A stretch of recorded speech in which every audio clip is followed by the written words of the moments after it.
Assalamualaikum warahmatullahi wabarakatuh.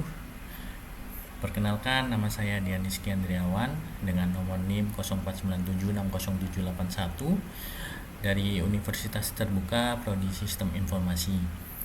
Baik, dalam kesempatan kali ini saya ingin membuat video terkait tugas untuk praktikum mata kuliah basis data, di mana di sini terdapat dua tugas.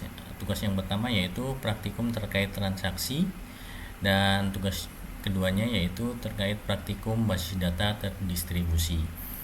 Baik, untuk yang pertama ini kita akan mengerjakan yaitu yang praktikum transaksi. Baik, yang pertama-tama di sini untuk praktikum transaksi yaitu terkait komit. Jadi untuk komit, sebelumnya kita buka aplikasi XAMPP, lalu klik admin, nanti akan muncul seperti ini. Nah, komit di sini yaitu adalah sebuah perintah yang menandakan bahwa transaksi telah selesai dilaksanakan dan terjadi perubahan data. Jadi untuk melakukan komit ini kita lakukan di aplikasi atau website PHP MyAdmin ini. Kita buka data untuk yang rumah sakit UT. Lalu di sini kita udah mempunyai data sebelumnya yaitu administrator, daftar, dokter, dokter admin, pasien, dan pasien dokter.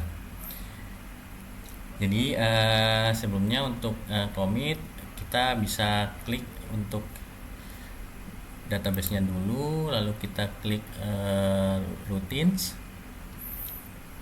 Setelah itu kita create new routines.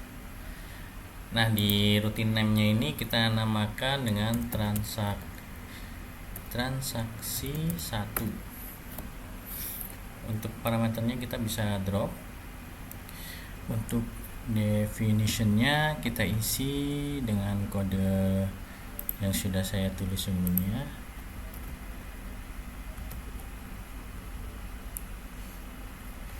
Kita inputkan di sini, lalu kita go.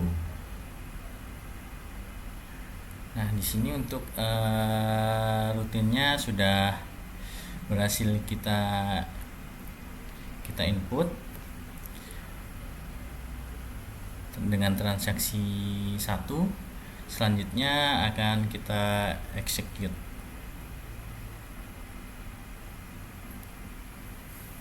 Nah, di sini untuk pasien dengan nama Tito sudah tampil ke layar. Namun perlu diingat bahwa transaksi 1 ini tersebut tanpa komit, sehingga hasilnya tidak akan masuk ke dalam tabel pasien. Nah, sekarang kita coba cek ke tabel pasien. Nah, di sini dengan pasien atas nama Tito belum masuk ke tabel pasien. Jadi artinya apapun perintah yang disimpan pada sebuah transaksi, jika belum adanya komit, maka data tidak akan masuk ke dalam tabel basis data ini.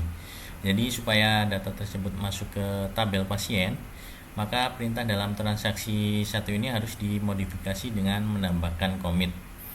Jadi kita ulangi lagi untuk rutinnya. Kita klik untuk database rumah sakitnya, lalu kita ke routines. Sini kita create new routines. Nah, di sini kita tulis transaksi 2. Ini bisa kita drop.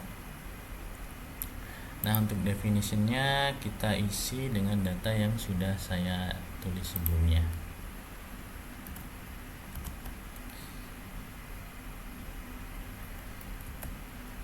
Untuk datanya di sini kita sudah menambahkan di row 14 ini kita sudah menambahkan komit. Lalu kita coba untuk go. Nah, di sini untuk transaksi yang keduanya sudah berhasil kita tambah. Jadi terdapat dua rutin di sini, transaksi 1 dan transaksi 2. Untuk transaksi 2 kita coba untuk execute. Nah, setelah kita execute, di sini untuk ID pasien 106 atas nama Tito, di sini telah tampil di layar data pasien dengan ID 106. Dan kita coba cek di tabel pasiennya apakah nama Tito ini sudah muncul. Nah, di sini untuk pasien dengan atas nama Tito dengan ID pasien 106 sudah muncul di tabel pasien.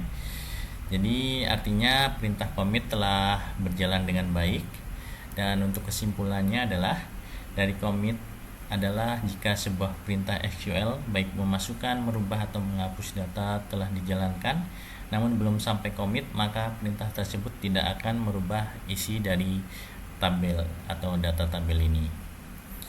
Oke, untuk yang selanjutnya yaitu perintah terkait dengan rollback. Nah, untuk rollback di sini yaitu digunakan untuk menggugurkan perintah yang sedang berjalan. Jadi hal tersebut berguna jika ada suatu hal yang tidak diinginkan terjadi pada sistem. Namun perlu diingat bahwa pernyataan rollback akan berpengaruh jika perintah yang sedang berjalan belum commit. Jadi untuk membuat rollback, kita add routine lagi dengan transaksi 3. Kita klik routine, kita create new routine, ini transaksi 3, ini kita drop. Nah, untuk definitionnya kita input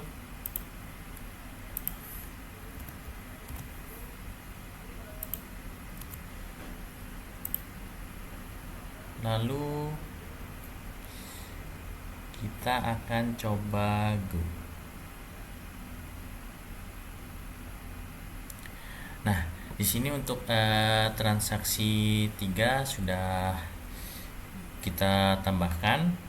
Jadi untuk pernyataan yang tadi kita kerjakan yaitu merupakan pernyataan melakukan perubahan nama pasien.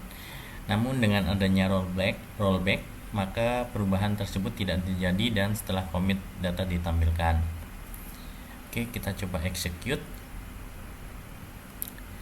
Nah, di sini perubahan data untuk terkait nama Danar, untuk merubahan nama Danar pada ID pasien 102 tadi tidak berhasil. Di sini tetap untuk nama pasien dengan ID pasien 102 yaitu tetap nama Yogi. Nah, dari pernyataan di atas merupakan pernyataan melakukan penambahan nama pasien namun dengan adanya rollback maka perubahan tersebut tidak terjadi dan setelah commit data ditampilkan. Maka pada tabel pasien tidak terjadi perubahan data karena telah dilakukan rollback. Kita coba cek di tabel pasien. Nah, di sini untuk nama pasien dengan ID pasien 102 tidak ada perubahan menjadi Danar tetapi masih Yogi. Jadi misalnya akan dilakukan perintah insert data baru pada tabel pasien dan pada ID pasien 102 ini akan dilakukan perubahan data atau update nama pasien menjadi Agung. Namun setelah perintah insert dilakukan, perintah selanjutnya adalah rollback dan setelah itu dilakukan perubahan pada nama pasien menjadi Agung.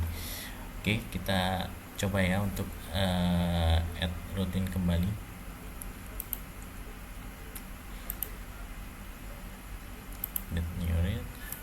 Kita buat transaksi 4. Ini kita drop.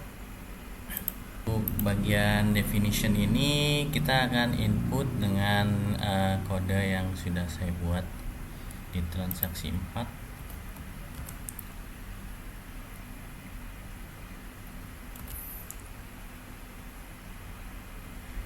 Oke, kita sudah input. Kita coba untuk go. Nah, di sini untuk transaksi 4 sudah berhasil kita tambahkan. Pada pernyataan ini adalah terjadi 2 kali perubahan data, yaitu memasukkan data baru insert, yaitu pasien atas nama Hanif, dan perubahan data pasien atau update yaitu dari ID pasien 102 atas nama Yogi akan dirubah menjadi atas nama Agung. Oke, namun setelah perintah insert pada pernyataan pertama dilanjutkan perintah rollback. Ini perintah rollback. Tidak terjadi penambahan data karena di rollback. Namun pada perintah update terjadi perubahan data ID pasien 102 menjadi Agung. Oke, kita akan coba kita execute untuk transaksi yang keempat. Nah, di sini untuk penambahan data pasien atas nama Hanif di sini tidak muncul. Tetapi untuk update dengan ID pasien 102 telah berubah menjadi atas nama Agung dari sebelumnya Yogi. Oke, untuk memastikan kita akan coba klik pada tabel pasien. Ya, di sini untuk pasien atas nama Hanif tidak muncul. Tetapi untuk update yang perubahan nama pasien dari ID 102 di sini berhasil berubah dari Yogi menjadi atas nama Agung. Jadi untuk transaksi rollback di sini sudah berhasil kita jalankan. Oke, selanjutnya yaitu checkpoint. Baik, untuk yang tugas selanjutnya yaitu terkait checkpoint. Checkpoint di sini merupakan tempat titik di mana proses terakhir disimpan. Jadi seperti yang sudah dipelajari sebelumnya, bahwa suatu perintah rollback adalah membatalkan atau mengembalikan suatu perintah ke kondisi di mana transaksi belum terjadi. Namun supaya sebuah transaksi berjalan dengan optimal, maka kondisi rollback tidak harus dikembalikan ke kondisi awal, akan tetapi bisa dikembalikan ke posisi tempat checkpoint terakhir. Baik, misalkan ada 3 buah data yang akan dimasukkan ke dalam basis data. Oke, kita coba ya untuk menambahkan rutin lagi. Di sini transaksi 5. Ini kita drop dulu. Untuk definitionnya kita input kodenya berikut.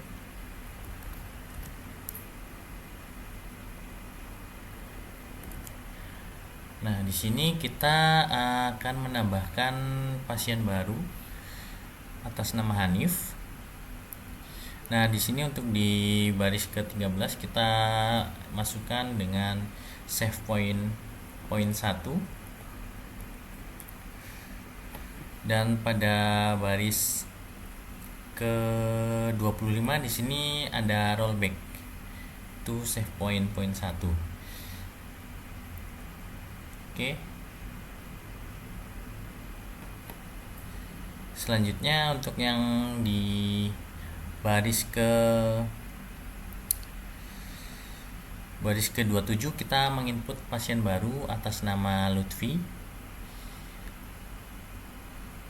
Tetapi pada pasien atas nama Tina di sini ada kalimat rollbacknya. Coba nanti kita akan cek apakah pasien atas nama Tina berhasil ditambahkan. Kita klik go. Nah, di sini untuk transaksi kelima sudah berhasil kita tambah dan kita akan coba execute. Ya, di sini pada baris ID pasien 107 Hanif sudah berhasil dimasukkan. Dan untuk pasien atas nama Lutfi dengan ID pasien 109 juga sudah berhasil masuk.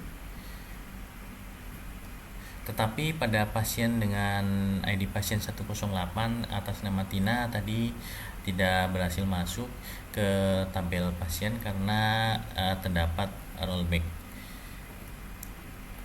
Jadi apabila kodenya menampilkan kata rollback, maka penambahan datanya tidak berhasil. Untuk memastikan, kita coba untuk cek pada tabel pasien.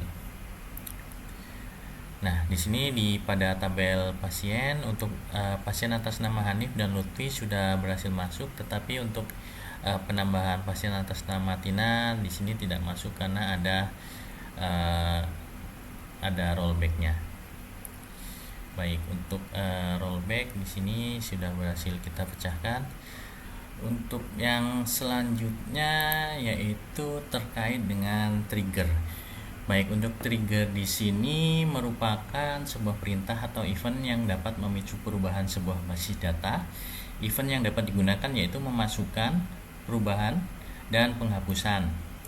Baik, dalam menjalankan trigger tentunya harus ada beberapa tabel yang telah dibuat dari ERD kasus tersebut yang telah kita buat sebelumnya. Jadi sebelumnya kita punya data administrator, daftar, dokter admin, pasien, dan pasien dokter.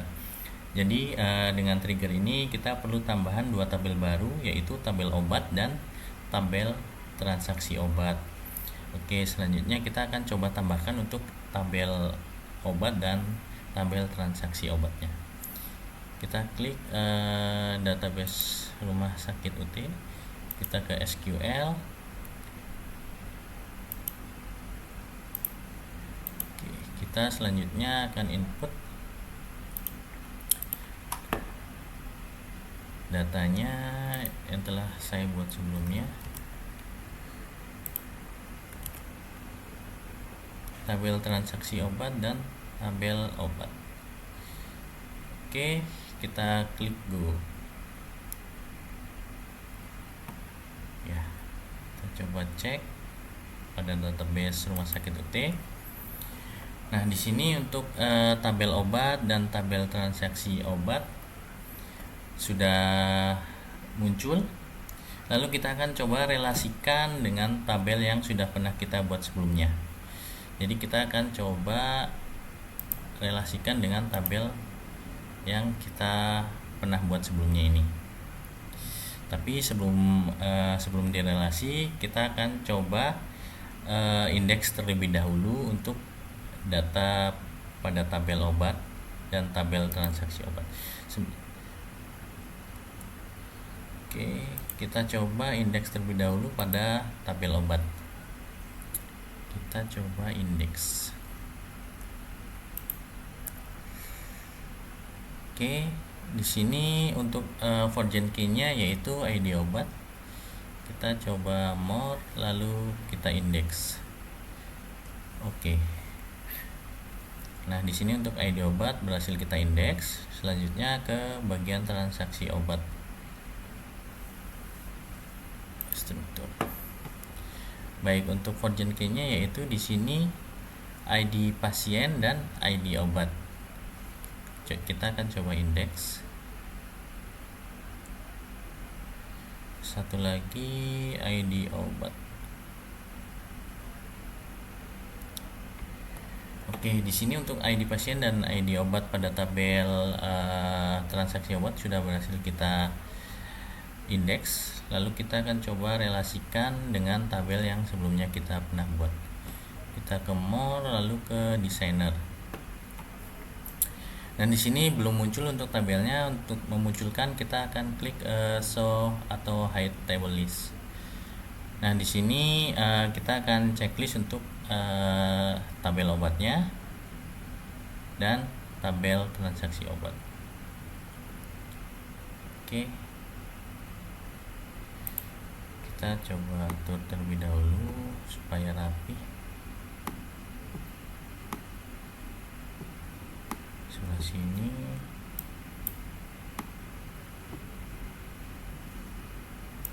Oke. Ya, kita akan coba relasikan bagian transaksi obat ini dengan pasien. Kita klik create relationship, ID pasien dengan ID pasien. Kita pilih cascade, kita klik OK. Oh, kebalik. Oke, kita coba ulang dari pasien, dengan transaksi obat. Kita klik OK.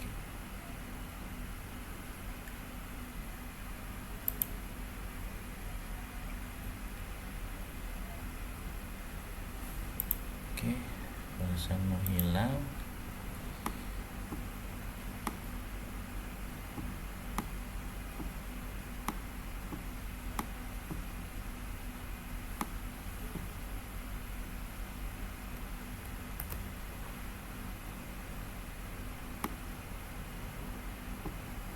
Terbalik, sorry. Di sini, ini di sini. Oke, di sini mungkin. Oke, sebelumnya kita coba save terlebih dahulu supaya tidak hilang. Oke, di sini kita akan merelasikan untuk tabel obat dengan tabel transaksi obat. Di sini kita akan coba relasikan ID obat pada tabel obat ke transaksi obat dengan ID obat. For nya kita pilih cascade, kita OK. Nah, di sini sudah saling terrelasi. Di sini sudah saling terrelasi. Kita akan coba pilih trigger.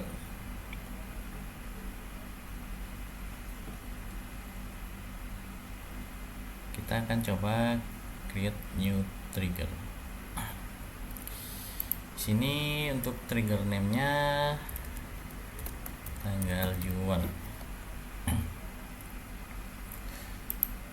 Tabelnya yaitu tabel transaksi obat, time-nya after, event-nya insert. Nah, untuk definition-nya kita input dengan data yang sudah saya buat sebelumnya. Oke, kita coba untuk go. Setelah trigger kita buat, kita akan buat detail terkait obatnya. Kita klik tabel obat.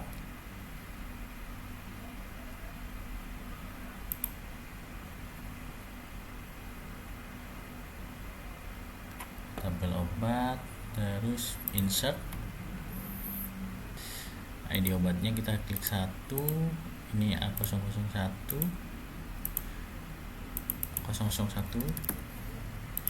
ini amikacin, untuk harganya 20.000 dan stoknya 10. Untuk yang kedua yaitu ID obatnya 2, kode obatnya 002, nama obatnya amoxicillin. Untuk harganya 15.000 dan stoknya 20. Oke, kita akan go. Ya, di sini untuk obatnya sudah berhasil kita input. Ada amikacin dan amoxicillin. Kita akan coba tambahkan satu lagi. 3, kode obatnya 003, obatnya betadine, harganya 7.500, stoknya 5.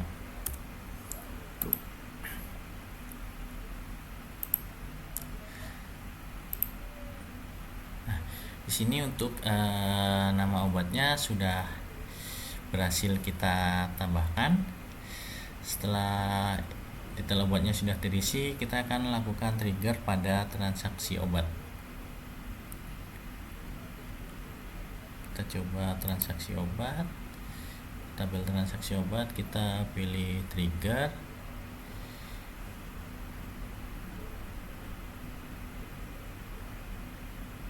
Kita akan transaksi obat, lalu kita pilih insert. Nah, di sini ID transaksinya kita tulis, misalkan ID transaksinya tuh, ID pasiennya di sini si Agung. dengan ID obatnya amikacin. Jumlah yang dibeli 3 misalkan, harganya 0. Kita coba go. Nah, di sini transaksi obatnya sudah berhasil. Kita coba cek. Nah, di sini dengan ID pasien 102 dengan ID obat 1 membeli 3 buah obat, harganya 0.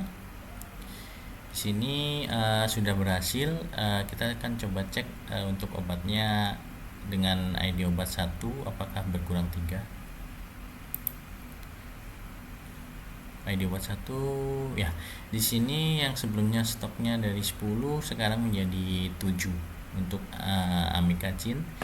Kita akan coba contohkan lagi, misalkan kita akan membeli obat amoxicillin 5 buah itu atau 5 obat.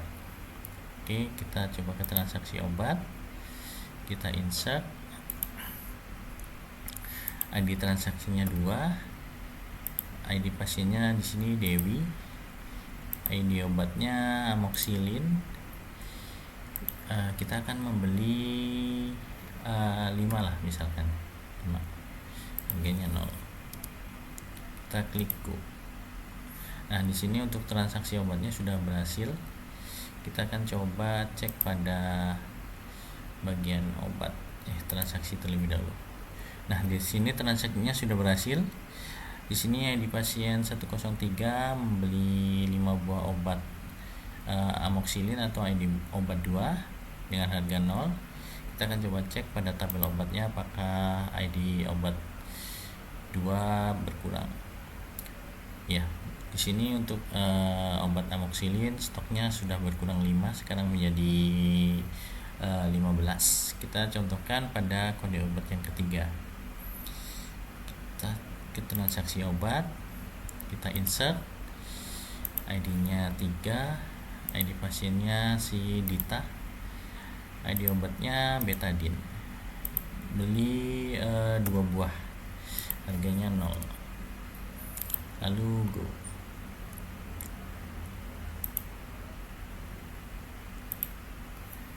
Nah, di sini untuk transaksinya sudah berhasil. Untuk ID obat 3 jumlah yang dibelinya 2 dan harganya 0. Di sini sudah berhasil ada transaksi. Selanjutnya kita coba cek apakah berkurang 2 buah obatnya atau stoknya pada tabel obat. Di sini untuk obat betadine stoknya sudah berkurang ya. Sebelumnya dari 5 menjadi 3.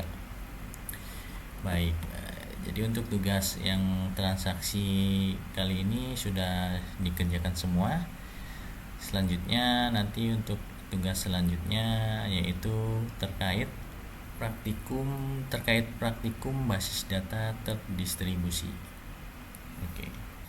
Baik, untuk langkah pertamanya yaitu terkait replikasi. Sebelum melakukan replikasi dari komputer 1 ke komputer 2, kita akan melakukan konfigurasi terlebih dahulu pada masing-masing sistem operasi terlebih dahulu. Untuk konfigurasi pertama yaitu kita akan mengaktifkan servisnya terlebih dahulu pada XAMPP. Di sini kita aktifkan. Nah, setelah aktif hijau dua-duanya, kita klik bagian admin untuk MySQL. Nanti akan diarahkan menuju ke website localhost phpMyAdmin. Baik, setelah localhost phpMyAdmin-nya terbuka, kita klik untuk data yang sebelumnya kita buat, rumah sakit UT. Lalu kita ke aplikasi. Nah, bagian replikasi yang atas ini kita klik configure. Nah, di sini kita pilih untuk rumah Rumah Sakit UT, dan di sini kita pilih yang ignore all database.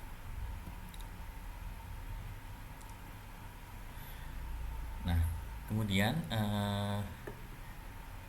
di menu ini terdapat 4 baris perintah yang harus kita copy nantinya ke sebuah file bernama my ini pada exam. Oke, kita copy dulu. Kita coba ke examnya, kita config, klik kanan, my ini. Lalu kita pastekan di sini.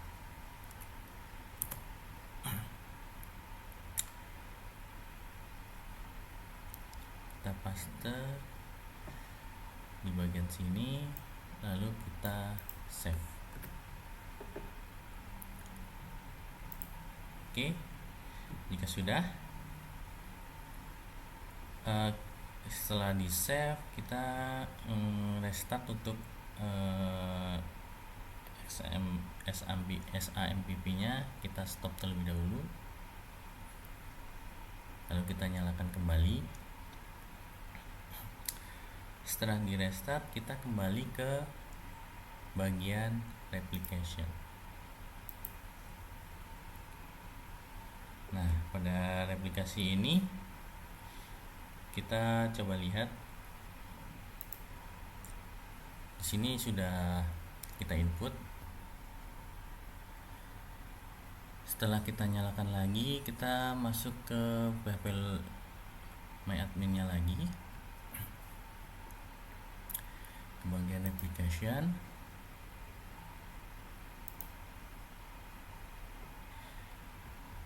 Dan jika berhasil, maka tampilannya akan seperti ini. Ini tandanya master statusnya sudah berhasil.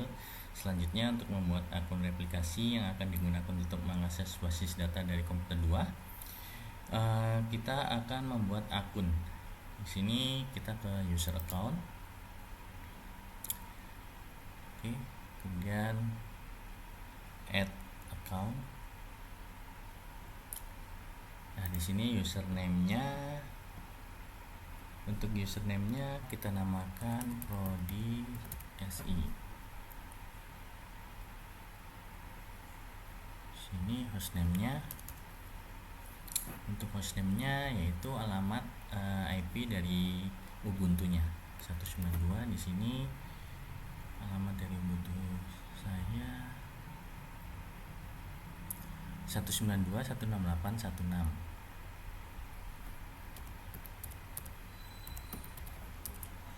Lalu passwordnya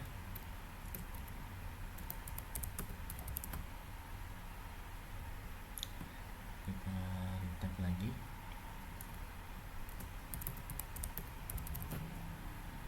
Untuk bagian bawah kita checklist untuk yang replication client dan replication slave.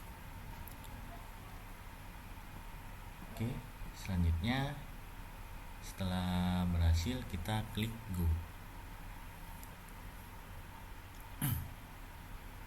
Nah, di sini kita sudah membuat user account. Kita coba lihat. Nah, di sini untuk replication slave dan replication clientnya sudah berhasil kita input dengan username Prodi SI.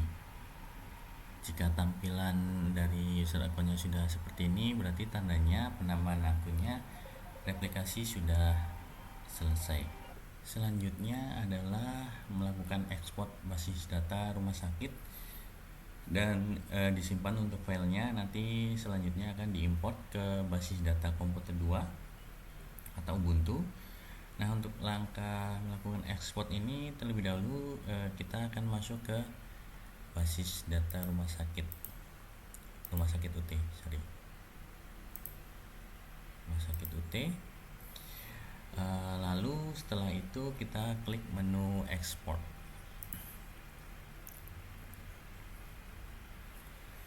Nah, setelah kita klik menu export, lalu klik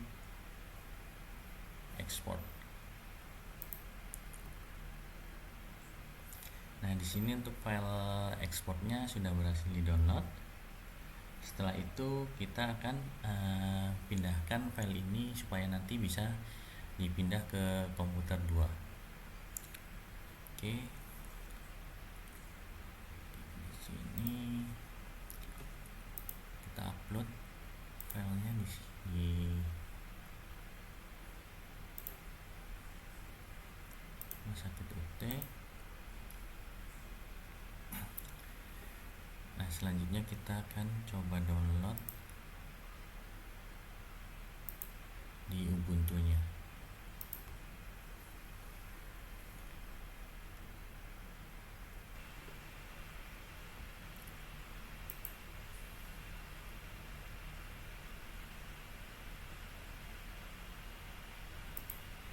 Oke, di sini kita sudah download untuk file rumah sakitnya, Rumah Sakit UT, yang nanti akan diimpor ke komputer 2.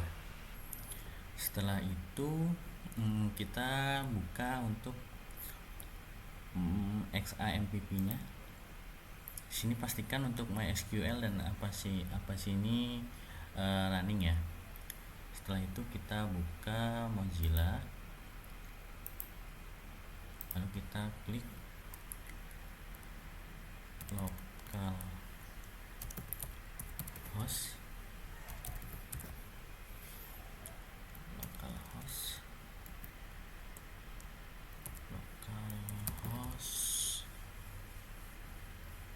phpMyAdmin.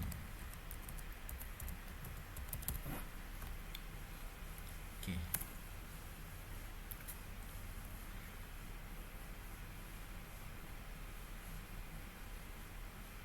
Nah, di sini sudah muncul untuk localhost-nya. Setelah itu kita klik ke menu database. Dan di sini kita memberi nama rumah sakit. Lalu create. Nah, setelah database-nya kita buat, selanjutnya kita akan mengimport data yang tadi kita download untuk database yang sebelumnya di komputer 1, yaitu klik import, lalu browser, kita ke download. Di sini file rumah sakit, open. Setelah itu, setelah kita masukkan, lalu kita go.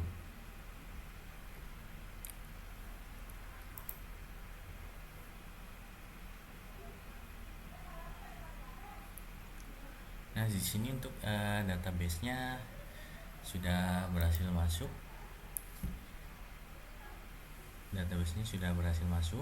Jadi untuk impor basis data rumah sakit telah selesai. Selanjutnya kita akan lakukan konfigurasi replikasi pada komputer 2. Nah, untuk replikasi di komputer 2 ini kita akan mereplikasi master to slave. Artinya komputer 2 hanya akan menerima perubahan basis data dari komputer 1 saja. Untuk melakukan konfigurasi replikasi basis data, langkah pertama yaitu kita klik untuk localhost-nya,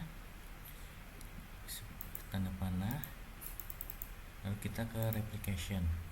Nah, replication ini kita pilih yang slave replication ini, lalu klik configure it.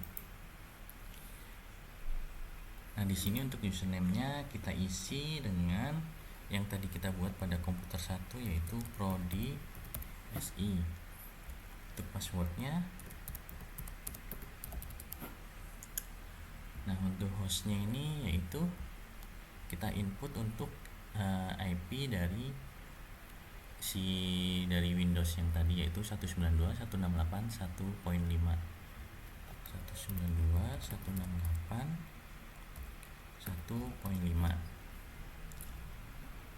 Nah, di sini pada slide konfigurasi ada beberapa komponen yang harus diisi, yaitu username, password, host, dan port.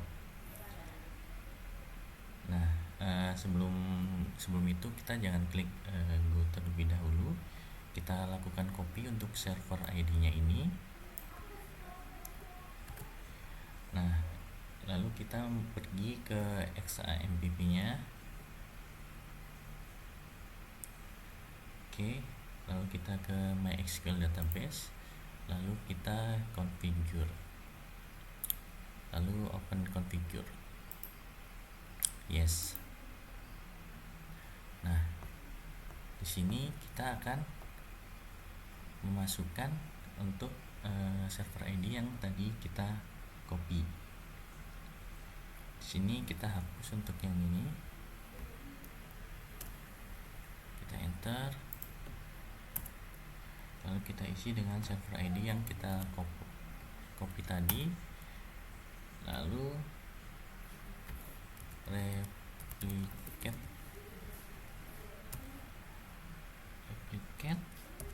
do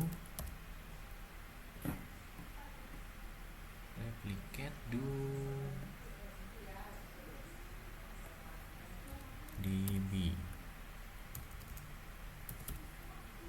sama dengan rumah sakit. Oke. Selanjutnya kita tambahkan server ID ini sudah. Lalu kita save. Setelah berhasil kita save, kita kembali ke XAMPP-nya.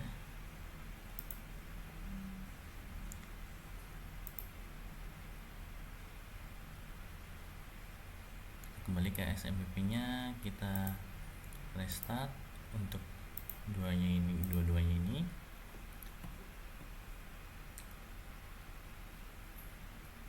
Sedang di restart.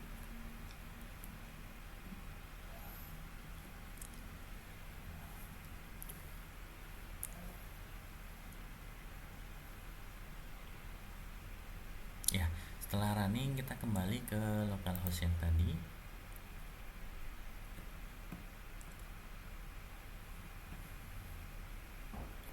Oke, lalu kemudian kita klik go.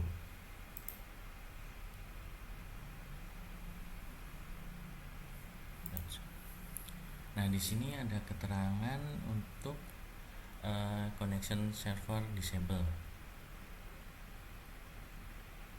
Maka selanjutnya adalah kita harus melakukan enable terlebih dahulu pada file config default pada folder libraries. Nanti kemudian kita akan edit file tersebut, mengatur untuk akses file tersebut. Oke, sebelumnya kita klik, kita pilih, kita ketik cd opt len php myadmin libraries, enter. Lalu di sini kita ketik sudo chmod a plus rwsx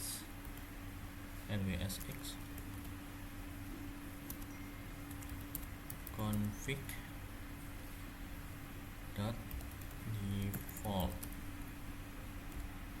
php. Oke, kita enter, kita isi passwordnya.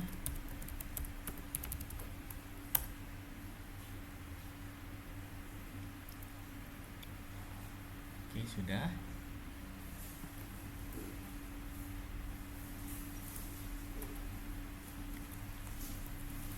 Setelah sudah, kita kembali ke, kita cari file config-nya, yaitu di other location, komputer, lalu ke opt, kemudian lamp, lalu ke php myadmin, libraries, lalu kita klik config default PHP nya ini. Nah, kita cari untuk data yang perlu kita edit yaitu pada row, sebentar, pada row kita edit pada row 828. Nah, di bagian false ini kita edit menjadi true. Nah, setelah selesai kita save.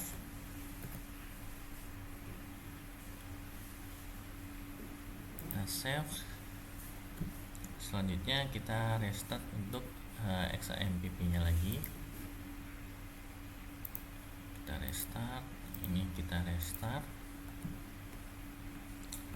Oke, sambil menunggu. Oh ya, sebelumnya kalau misalkan kita tidak restart ini, maka tidak ada perubahan pada file default yang tadi kita rubah ya.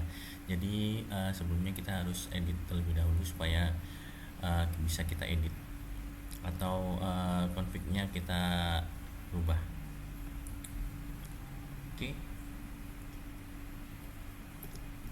Oke, di sini sudah running.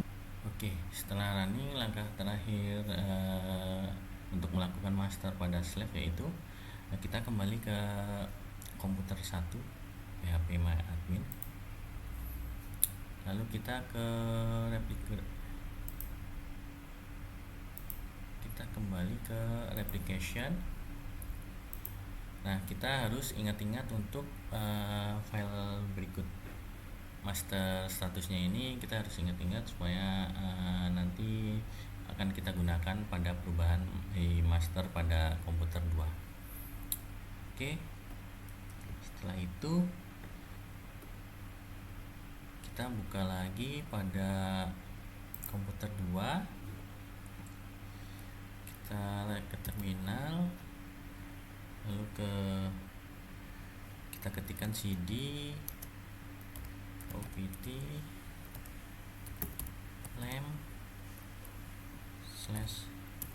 /bin. Nah, kemudian setelah itu kita ketik sudo mysql uroot.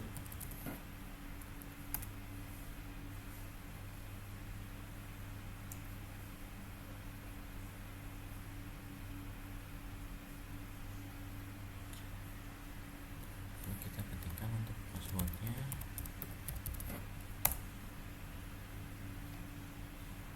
Nah, di sini kita sudah berhasil masuk ke MariaDB-nya. Setelah itu kita ketik show status slave.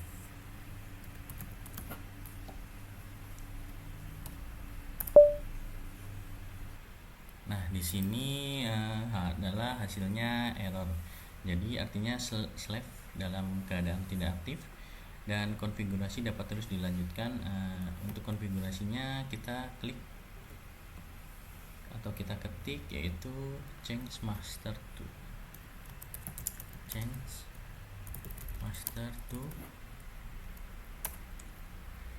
master host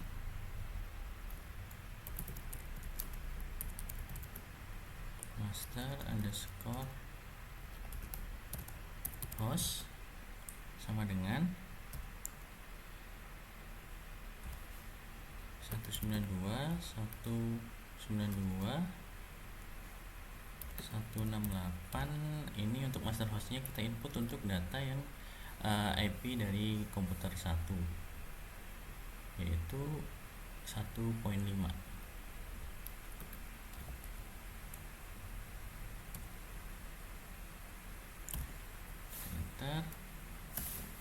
Master user sama dengan kita isi dengan prodisi yang tadi kita ketik. Selanjutnya master password sama dengan prodisi lalu master log file sama dengan MySQL bin. Nah, ini kita bisa lihat pada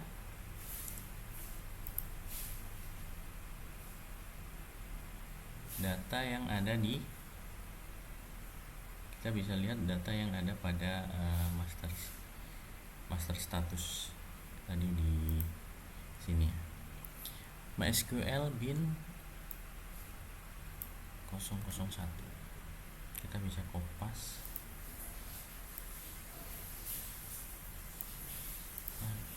bin titik 1 2 3 4 1 nolnya 1 2 3 4 5 oh nolnya 5 1. Oke, selanjutnya kita ketik, kita koma master log post sama dengan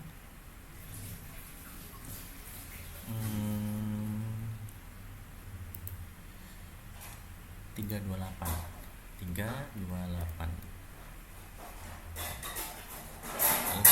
Lalu kita enter. Ya, untuk perubahan change masternya di sini sudah berhasil dan kita sudah start slave. Kita akan coba tes, kita akan menambahkan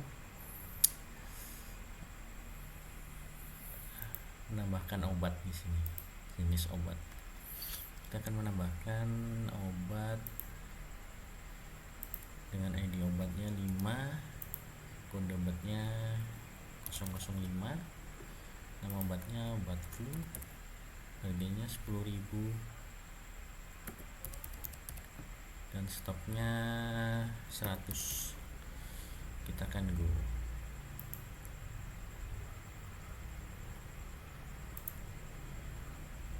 Nah, di sini obat flu-nya sudah muncul di komputer 1.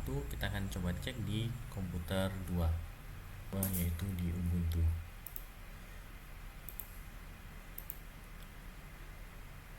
Ya, kita ke database, kemudian ke rumah sakit, ke tabel obat. Ya, di sini untuk penambahan obat flu di sini sudah masuk di komputer 2. Jadi untuk tugas 3 basis data sudah berhasil dikerjakan. Jadi demikian penjelasan dan pengerjaan tugas 3 untuk mata kuliah basis data. Apabila masih ada kekurangan, mohon koreksinya. Wassalamualaikum warahmatullahi wabarakatuh.